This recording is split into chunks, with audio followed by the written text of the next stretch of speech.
C'est pas s'il y a une offre importante d'un club, forcément je réfléchis. Bien évidemment. Parce que je ne peux pas le laisser partir gratuit dans un an. Mais est-ce que Donc évidemment je réfléchis. Mais sauf que moi, plutôt que de faire ces débats inutiles, c'est pas des débats inutiles. Si, vous brassez du vent tous là, mais vous brassez. Mais si, toi, tes amis, vous brassez du vent. Moi, je suis pragmatique. Je me dis, des conneries, il y en a eu pendant des années. Et donc on doit les refaire. Non, justement. Ouais. Justement, tu les refais pas. C'est avec tes raisonnements qu'on a fait des conneries au PSG. Tu ne refais pas des conneries. Donc, si tu as une offre, puisque la connerie, c'était d'avoir refusé quand il y avait des offres. Exactement. Donc là, il n'y en a pas. Ouais. Il n'y en a pas. Ouais. D'accord, il n'y en a pas. Et pourquoi il n'y en a pas? C'est bizarre qu'il n'y en a pas. Mais s'il y en a, t'inquiète pas, on pourra en reparler, mais il n'y en a pas. Parce que moi, Daniel, vous réfléchissez sur du vent. Je vais te poser une question, parce que moi, c'est un débat qui me passionne. Moi, je n'endors pas la nuit, moi. Non, mais si, parce que moi, pour moi. Si tu veux gâcher tes nuits, tu gâches tes nuits. Mais donc, je vais poser des questions à Daniel. Pose-moi des questions. Donc, en fait, le Real Madrid, qui a perdu Karim Benzema, qui veut Kylian Mbappé, ne viendra pas cet été. Mais Walid, ils vont prendre personne. Non, mais Walid, toi, non, mais je te pose des questions. Non, mais je te jure que toi, t'es extraordinaire. Ouais, bah, parce que toi, si tu travailles au Real Madrid, évidemment, tu dis. Lui, c'est sûr, il kiffe trop de venir chez nous. Ouais. Dans un an, il vient gratos. Ok. Ah, si on dépensait 100 millions dès cette année. T'es dans quel monde en fait tu vois ça toi? Mais le Real Madrid, ils vont jouer avec José Lu, le Real Madrid. Pardon? Ils vont jouer avec José Lu. Mais t'inquiète pas. Donc en fait, le Real Madrid, ils vont jouer avec personne devant. Mais Walid, en fait, le problème c'est que tu supputes. Mais je suppute pas, je te pose des questions. Mais je te dis, je ne veux pas. Mais comment tu veux que je te réponde puisque je ne suis pas Florentino Pérez? Je vais pas corriger. Je vais pas corriger la gestion du Real. Si moi, je peux pas te faire plus que de te dire. S'il y a une offre, je réfléchis. Et je pense que s'il y a une offre, non, il faut la saisir. Si tu as une offre, il faut la saisir. S'il y a une offre, alors moi je sais où tu vas en venir. S'il y a une offre, genre une belle offre, là, le conflit il existe. Là, le conflit il existe. Où là, tu es obligé de dire aux joueurs, à Mbappé, écoute mec, là, il y a une offre. Mais c'est ça le débat. Non, il n'y a pas de débat quand l'offre n'existe pas. Donc, moi, je te donne rendez-vous sur la responsabilité dans une de la semaine. situation actuelle. Si dans une semaine, tu as une offre, là, je rediscute avec toi. Le club, en premier lieu, aucun joueur doit dépasser l'institution, etc. Et dans la responsabilité qu'a eu Kylian Mbappé dans la saison, il nous parle de stats et de buts. Mais le problème, c'est qu'aujourd'hui, Kylian Mbappé, que ce soit sur le terrain et en dehors, il a eu une responsabilité cette saison. Il a prolongé au Paris Saint-Germain où on nous a expliqué le projet français, le projet Macron, le projet on va gagner la Ligue des Champions au Paris Saint-Germain, etc. Il a préconisé l'arrivée de Luis Campos, il a préconisé l'arrivée quand même de mecs à la com. Et aujourd'hui, mais en fait, Kylian Mbappé, avec tout ce qu'il a fait cette saison, parce qu'il faut pas l'oublier, hein, Nico, on en a parlé cette saison, l'histoire du penalty gate où il est revenu, où il a boudé parce que Neymar s'était remis à jouer au football, l'histoire du pivot gang où il a envoyé sa story Instagram là façon Booba pour retrouver son poste préférentiel à gauche pour que le PSG change de système. Toutes les histoires qu'il y a eu avec l'équipe de France. Ah mais moi je joue avec un pivot, j'ai besoin d'un Olivier Giroud, etc. Tout ça, en fait. Et puis faut pas oublier que ce que l'entourage de Kylian Mbappé a fait le jour de Benfica PSG, peut-être le match le plus important pour décider de la première place ou de la deuxième place en Ligue des Champions, où il voulait plus rester au Paris Saint-Germain. Toutes les rédactions étaient enflammées en Espagne et en France, où tout le monde a sorti ça à 17h, 3h avant le match, où en fait, il a mis 28 buts en Ligue 1. Eh ben ça suffit. On doit pas mal parler de Kylian Mbappé, mais qu'il ait mis 28 buts ou pas en Ligue 1, moi ça m'importe peu. Aujourd'hui, Kylian Mbappé, il doit être jugé sur toute la globalité. Et demain, Messi qui fait 16 buts, 16 passes décisives, eh ben c'est ridicule en Ligue 1, mais par contre Daniel quand il met 28 buts en Ligue 1, il faut rien dire, c'est super. Il prend 75 millions d'euros par an, et ben il a mis 28 buts en Ligue 1. Moi j'ai vu Cavani mettre 40 buts en Ligue 1 il y a 3 ans. J'ai vu Zlatan Ibrahimovic faire 38-13. Walid, ça m'impressionne pas, moi. Ouais, Mbappé, c'est une pipe? Non, c'est un excellent joueur. C'est un joueur hors du commun. Par contre, il faut pas te faire aveugler par le sportif. Donc on est d'accord que c'est un joueur hors du commun. C'est un joueur hors du commun. Okay, mais je lui accepte pas tout. Moi, je lui accepte pas tout. C'est le meilleur joueur du PSG cette année? Oui, mais je lui accepte pas tout. Je lui accepte pas tout. On est d'accord. C'est le meilleur joueur du PSG cette année. Ouais. en Ligue des Champions dans la phase de poule, pour ce que ça vaut la phase de poule, et tu sais que j'accorde une importance modérée, les buts qu'il met. Mais comme les autres. Et on est d'accord aussi que, et j'étais pas dans ce camp-là, je vais même faire l'avocat de l'autre camp, on est bien d'accord que contre le Bayern, quand il rentre son fameux quart d'heure, que tout le monde est monté debout sur la table en disant il change la phase du match, et grâce à lui, on peut même gagner le match retour. C'est pas moi qui le disais, c'est tous les autres qui disaient il peut tout changer, machin, mais on est bien d'accord. On nous avait dit sans Neymar, ça allait être meilleur. On est bien d'accord.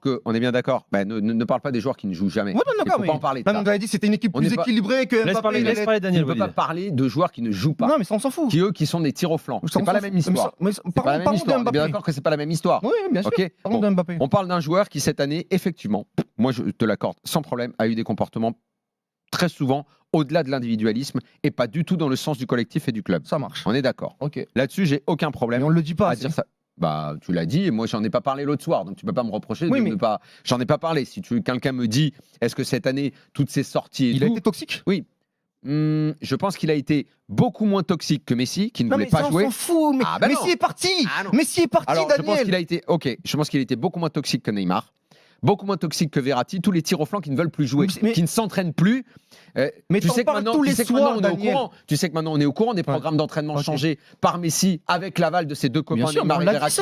Mais on l'a dit. Mais Daniel, pourquoi le 2 poids 2 mesures Verratti et Neymar, t'en parles tous les soirs, t'en parles. Parce qu'eux, ils sont mauvais sur le terrain. Attends. Par rapport à Mbappé qui a été bon toute l'année. Cette année, quand il a été sur le terrain, au mondial avec les Bleus, extraordinaire. Mais c'est les Bleus. D'accord. On n'est pas à téléfoot là. Ok. On a l'after-foot. On parle du PSG. Il n'empêche que Mbappé, lui, toute l'année, et je pense que sans lui, je te pose la question, je sais même pas si le PSG est champion. Mais comme Messi non plus. Sans Messi, je pense que tu es champion. Sans Mbappé, non. Mais donc, bref, voilà, c'est la fiction, ça on sait pas. Peu importe, on avance. Une fois que tu as dit, Mbappé, il est responsable de plein, d'agissements négatifs toute l'année. Très bien. Ok, c'est le vilain garçon. Pas de problème. Je vais dans ton sens. C'est le vilain garçon. Fin de saison. Là, fin de saison, et reprise dans une semaine de la nouvelle. Encore une fois, on revient toujours à ce qu'on dit. Il n'y a pas d'offre. S'il y a une offre, honnêtement, je le pousse dehors. Parce que je me dis, on ne peut pas se permettre de cracher sur l'oseille. Dans un an, gratos, ça m'emmerde et tout. Je fais en sorte qu'on discute. Donc j'ai dit, très bien, pour le club, on récupère de l'argent, on construit l'équipe autrement. Voilà. Condition qu'ils veulent bien partir. C'est ça la question. C'est ça la question que je te pose, Daniel. Est-ce qu'il part s'il y a une offre cet été? Est-ce qu'il part? Il n'y aura pas d'offre. Voilà. Bon, bref, on continue. Donc, là, il est là. Ça fait des années qu'en gestion, tu te plantes, tu ne prends pas les bonnes décisions. Bien évidemment. Est-ce que, c'est la fameuse image du gars qui disait, Puravo, que tu connais, sur Twitter, il disait, c'est pas parce que le PSG bien évidemment. A donné ses fesses qui doivent continuer. J'ai dit oui, mais il faut faire attention à choisir le bon moment pour découvrir que les slips existent. Il ne faut pas choisir le mauvais moment. Le mauvais moment, ce serait de s'exciter, surtout qu'il n'y a pas d'offre. Donc avec pragmatisme, surtout que Luis Campos travaille. Et que pour la première année, je te dis bien pour la première année depuis des années, je pense que cette année, l'intersaison est très encourageante. On avait dit la même chose l'année dernière. Non, pas du tout. Non, mais je te parle pas de toi. Je parle pas de toi. Je dis que chez les observateurs, je parle pas des autres, moi. Je parle de mon avis. C'est quoi la différence? L'année dernière, pour moi, c'était une catastrophe. Galtier, c'était une catastrophe. Le recrutement était une catastrophe. Mais c'est qui qui a choisi ça? C'est Luis Campos. Ok. Moi, je te parle de cette année. Cette année, Campos a les mains libres. L'année dernière, il y a Antero qui était dans ses pattes sans arrêt, qui a vendu personne. Non, mais dans un instant, on parlera des ventes, là, du fameux jeune qui va s'en aller. Ils sont en train de vendre cette année, ce que le PSG ne fait jamais. Paredes va être vendu, même si c'est pas beaucoup. C'est de l'argent. Les ventes, c'est important pour l'économie. Bien évidemment. Icardi va être vendu. Le petit jeune, il va être vendu. Mais les achats de l'année dernière, c'est Antero Henrique qui lui a demandé d'aller prendre Ekitike, Renato Sanchez, de prendre Galtier. Écoute, et Luis Campos, il est quand même. Quand toi tu fais des erreurs, quand tu auras des enfants, s'il n'est pas bon en septembre en maths, je pense que tu vas faire en sorte qu'ils prennent des cours pour qu'ils soient meilleurs au mois de mai. Tu vas faire en sorte que la situation s'améliore. Moi, je te dis, toute l'année, je n'ai fait que taper sur le recrutement qui était mauvais et sur tout ce qui s'est passé. Je suis en train de te dire que cette année, je trouve que ce qui se passe, alors ce sera encore plus encourageant s'ils arrivent à sortir certains joueurs. Mais là, quand j'entends que Campos a restructuré son milieu de terrain, même les petits jeunes, genre Chernour, je trouve que ce sont des bonnes idées. Ils sont en train de finaliser. Il y a 2 énormes dossiers qui s'appellent Harry Kane en 1, en 2 Vlahovic et en 3 le gars de l'Atalanta, le Danois. Les choses sont claires. Elles n'ont jamais été aussi claires. 1, 2, 3. Bernardo Silva, jusqu'au bout, ils tenteront. Jusqu'au bout, ils tenteront le truc. OK. Les choses sont claires. Le reste, c'est fini.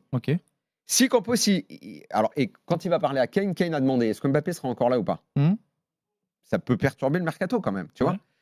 Si, au moment où effectivement tu as traversé les années en te trompant et tout, tu redémarres l'histoire, que tu vois que taper du poing sur la table en disant, en faisant répandre le truc, il finira sur le banc ou machin ou ci, cela et tout, en gros, ça va pas être productif. Finalement, tu vas te mettre une balle dans le pied. Si tu dis, écoute, OK, c'est l'année où on va essayer de tourner la page. On va essayer de faire les trucs comme il faut. Mbappé, on a merdé. Il va jouer une année avec nous. Sauf s'il y a une offre. S'il y a une offre, je suis d'accord avec toi, il faut faire en sorte de profiter de l'offre.